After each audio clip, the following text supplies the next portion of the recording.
Good morning students. In the previous class, we have seen some questions as a revision part. In this class, let us see geographical explanation. We get up early in the morning, brush our teeth and take a bath. Then we have breakfast and go to school. We study in our classrooms. We return home. We go to the playground to play in the evening. We have dinner, brush our teeth and go to sleep. We keep doing similar activities throughout the day. Considering our daily routine, we need to decide the time for all our activities. In olden days, people used to take the help of various tools and also depend on various natural events for the measurement of time. On the basis of observation and experience, they divided the day into the following parts: from sunrise to sunset, daytime, and from the sunset to the next sunrise, nighttime. A whole day meant the duration from one sunrise to the next. Earlier, natural events and instruments like Ghatika Patra, a bowl with a minute hole at its base which would float in a large water-filled vessel, sand timer, etc.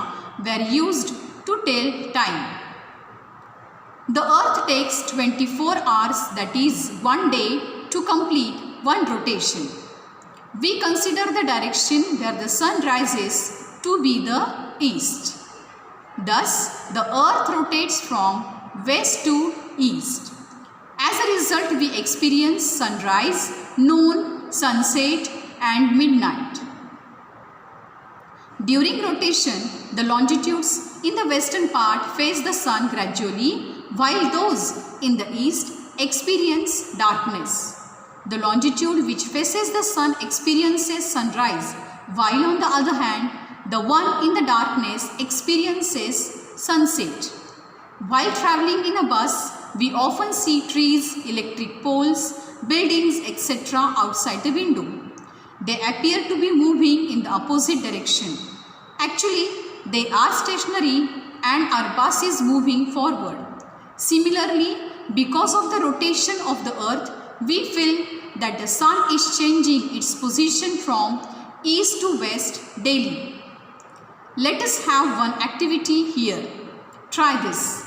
Perform this activity in the Kho-Kho ground on a bright sunny day. Consider the following points. Choose one pole on the ground that stays under the sun for the whole day for this activity. Observe the directions in which the shadow of this pole falls at different times of the day. Measure the shadows and record in your notebooks. Note the relative directions of the shadows and the sun in your notebook. Where is the sun located in the sky when the shadow is the shortest? When the shadow is the shortest, at that time the sun is exactly above the pole. At what times are the shadows longest during the day? The shadows are longest during morning and evening. You would have realized by observation that the shadows in the early morning and evening were the longest, while those at the noon were the shortest.